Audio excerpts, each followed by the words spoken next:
परोपकार की दृष्टि जिसकी जीवन में हो, समझ लेना उसका उपकार तो निश्चित रूप से होने ही वाला है। हमारे तीर्थंकर भगवंतों के बारे में लिखा जाता है कि ऐसे वात्सल्य से पूर्ण भगवंतों का जीवन होता है। लिखा है आगम में कि संसारी सारी आत्माओं का रक्त जो होता है वो लाल वर्ण का होता है, लेकिन तीर्थंकर भगवंतों का स्वभाव से देखते तो उनका लाल वर्ण का नहीं होता, सफेद वर्ण का होता है। ऐसा क्यों?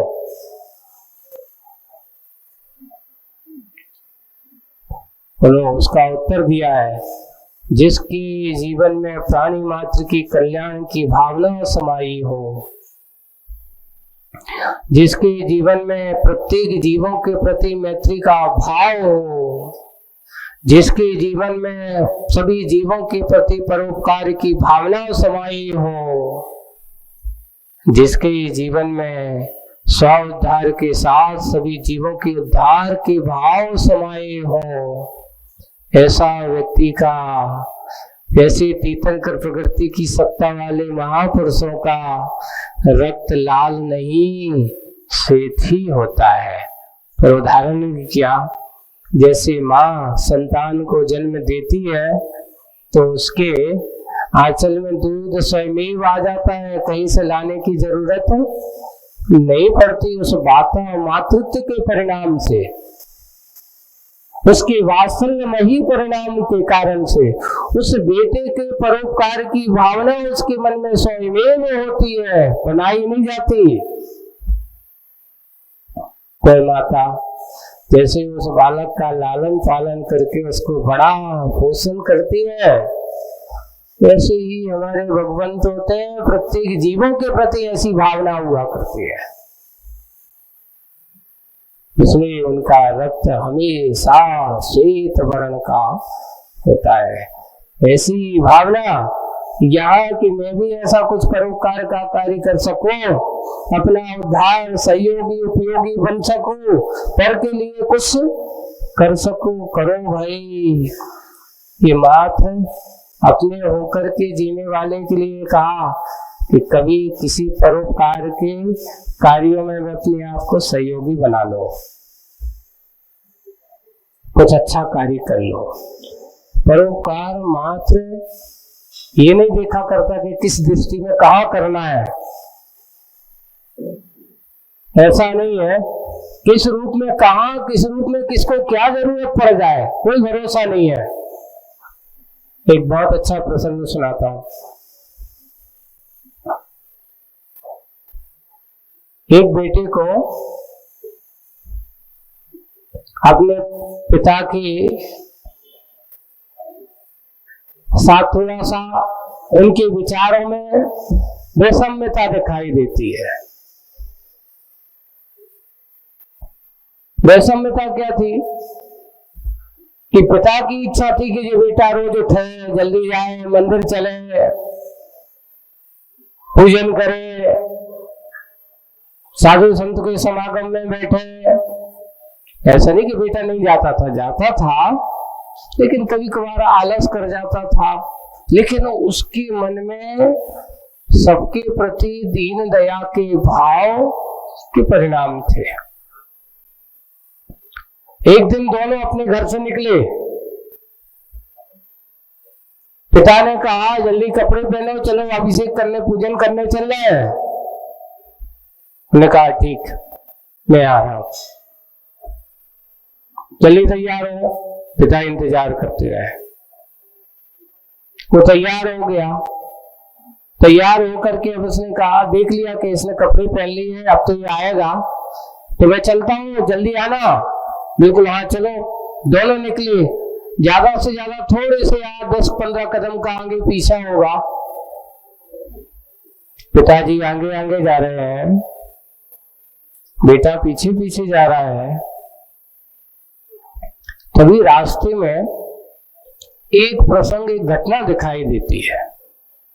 एक वृद्ध है, वृद्धा थी, बूढ़ी थी, चल नहीं पा रहे थे,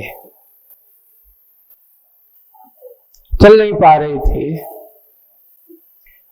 अब पिता ने देखा और देख करके आगे बढ़कर मंदिर चले गए। बेटा ने देखा, अब वो सोचता है कि देखो कपड़े पहना, अभिषेक करने जाना है, भगवान की पूजन करना है, लेकिन वो वृद्धा कहा रही है, दुख है, पीड़ा है, दुखी हो रही है। तो उस बेटे को रहा नहीं गया, उसने उनका हाथ पकड़ा, उठाया, अपनी पीठ पे बिठाया, और पास में ही उनका घर था, और जाकर के उस वृद्धा माँ को अपनी पीठ में बिठा करके ले जा करके उनको अपने घर पे छोड़ करके आ गया। इधर पिताजी ने पीछे देखा, मुड़ करके कहाँ चला गया। मन में रोष है, देखो इसको बार बार कहते हैं, मानता नहीं है, कहने के बाद भी कपड़ा पहन करके भी भाग गया। मन में गुस्सा आ रही है, लेकिन अब वो पूजन तो कर रहे हैं, बार बार मन में विकल्प। थोड़ी देर बाद बेटा पहुंचा,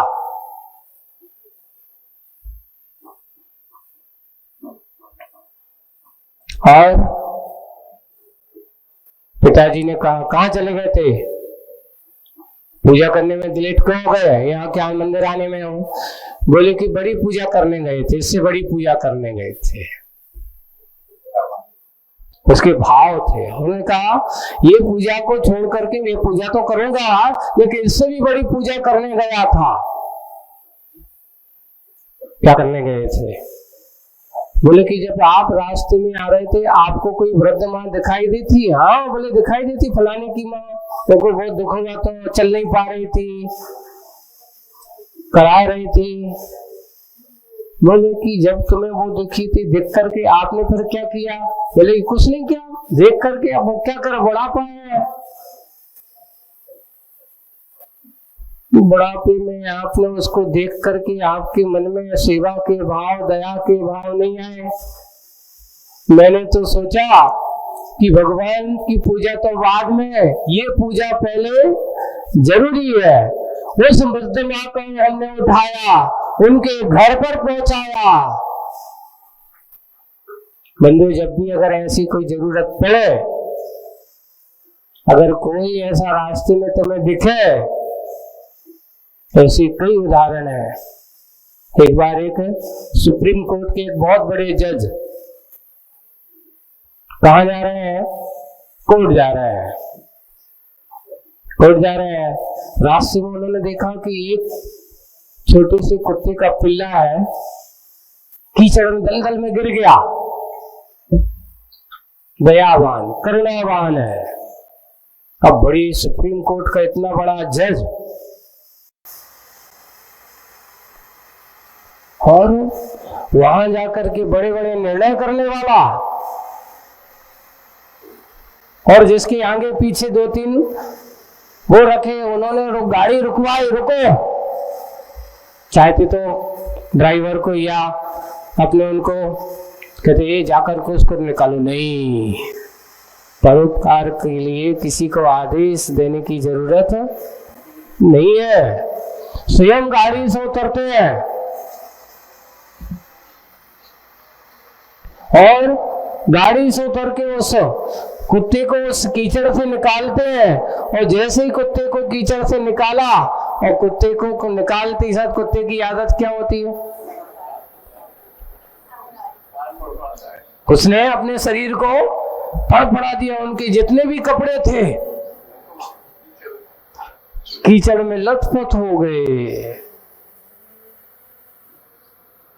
इधर कोर्ट का टाइम भी है, घर वापस जा नहीं सकते हैं। और जैसे ही वहां कोर्ट में पहुंचते हैं, उनके पूरे कपड़े कैसे हैं, थोड़ी बहुत साफ करने के बाद सब लोग, वकील आश्चर्य से देख रहे, क्या बात है, आज जज साहब तो इतने गंदे क्यों आ गए?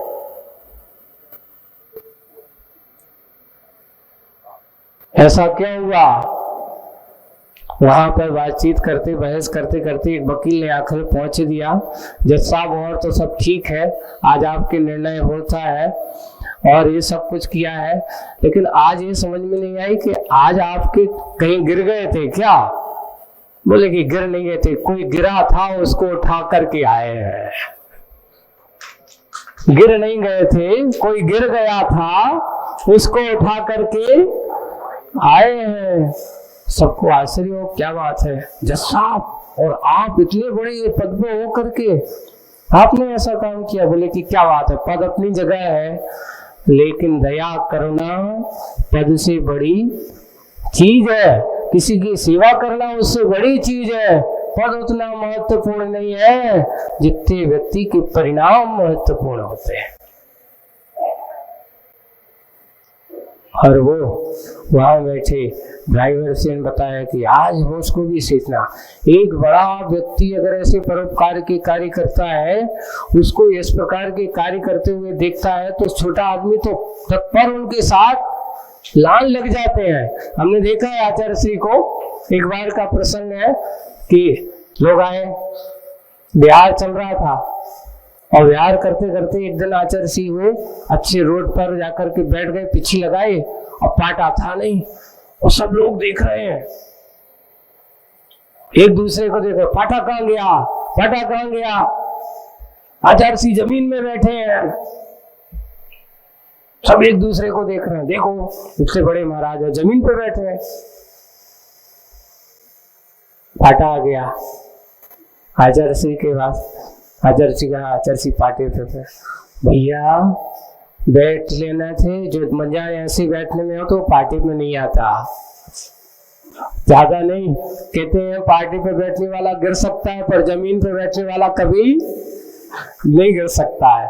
इसलिए वहां बैठो जो कभी गिरे ना। जमीन पे बैठने वाला कभी गिरेगा? कौन गिरेगा बताओ? ज्यादा ऊंचे बैठने वाला गिर सकता है। और आचार्य श्री कहते हैं हर जगह आसन सिंहासन नहीं चलती। साधु के लिए तो हमेशा सहजता से अपना जीवन जीना चाहिए। एक जगह देखो, हर जगह सिंहासन चाहिए, हर जगह सिंहासन चाहिए नहीं, वही होना चाहिए जो सहजता हो, सहज में हो, वही परिणामों की विशेषता है। बड़े लोगों के छोटे छोटे कार्य इसको ऐसा लगता है बड़े बड़े लोगों को प्रेरणा देते हैं। जब उसको लिखा फोटो आया तो कई लोगों ने क्या, एक महान संत राष्ट्र संत जब जमीन पे बैठा तब लोगों ने कहा इतने बड़े संत होकर के भी जमीन में बैठे हैं, क्या बात है। संत कोई बन जाने से क्या, कोई हमेशा इतना मान अभिमान का थोड़ी, सहजता से जो चले जीवन में उसका नाम संत होता है। मान सम्मान के साथ जीने वाला संत नहीं होता है। ऐसे ही आचार्य जी के बारे में कई बार सोचते हैं, कई बार ऐसा होता है तो लोग ऐसा, मुझे याद है नेवागढ़ में चतुर्मास हो रहा था, तो क्या हुआ कि दोपहर का समय था, सामायिक के बाद उठे, अब आचार्य जी को जाना था जंगल, तो आचार्य जी 1:30 बजे के करीब हुआ, तो वो लाइन की पट्टी है वहीं से सीधे दहलान से जाते थे। तो मैं अच्छे आराम से बैठा, पीछे पाटा लगा था और अच्छे टिक के बैठा था ऐसा। अरे सामायिक करने के बाद अच्छे टिक के बैठे और कुछ पढ़ रहा था ऐसा अच्छे। तो आचार्य जी खिड़की के बाजू में आए और हमने नहीं देखा उनको, आचार्य जी ने हमें देखा और देख करके देखा, बड़े देखो कैसे टिक के बैठे हैं सीटों जैसे। तो धीरे से आए और आकर के बड़े अच्छे से कहते, क्यों सिंहासन लाऊं? बड़े टिक के बैठे हैं। अभी जवानी में ये दशा है ऐसे टिक के बैठने की, जबकि आचार्य जी उस समय कभी भी टिक कर नहीं बैठते थे, बीचों बीच तखत लगा के बैठते थे जमीन पे, कभी यहाँ अभी से टिक करके बैठ। और जैसे ही उन्हें आचार्य जी ने कहा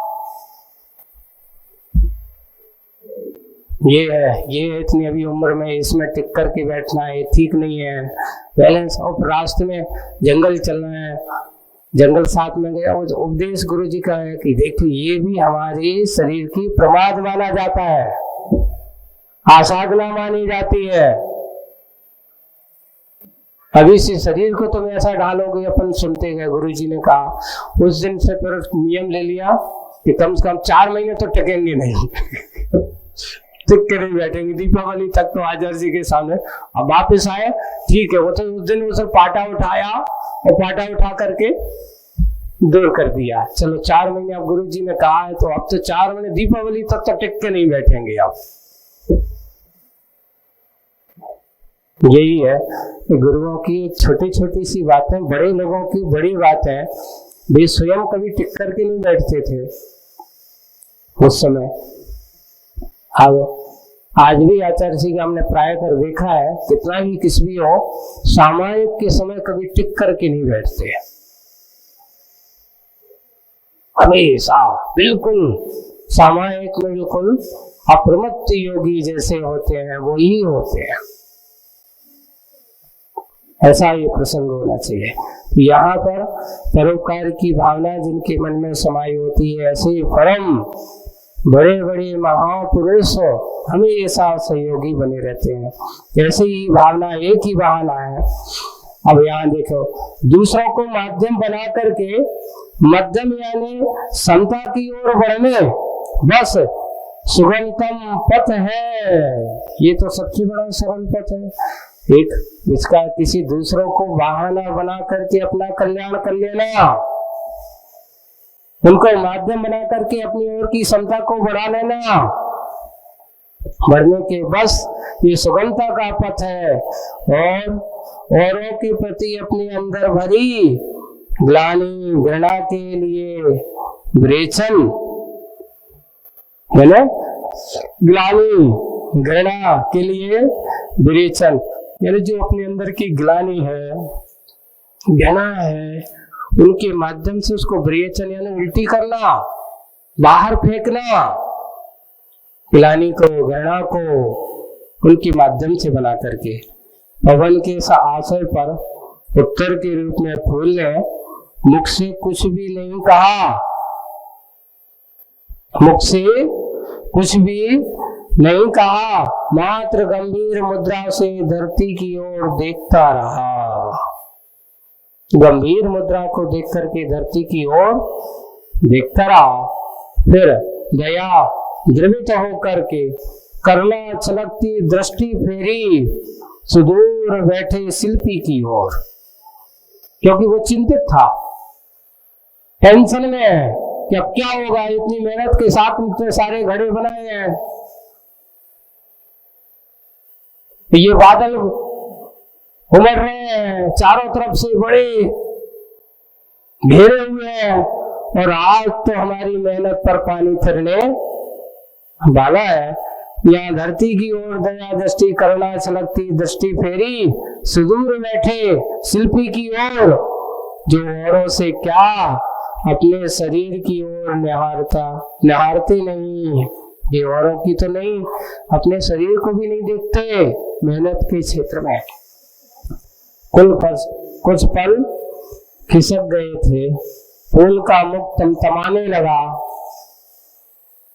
कुछ पल कैसे हो गए, जब उसने देखा कि हमारे स्वामी ऐसे दुखी है, ये तमतमाने लगा। क्रोध के कारण पंखुड़ी रूप अधर पल्लव फड़फड़ाने लगे, उसके क्रोध के कारण से पंखुड़ी रूप अधर पल्लव फड़फड़ाने लगे। शोभ से रक्त चंदन आंखें से वह ऊपर बादलों की ओर देखता है गुस्से में।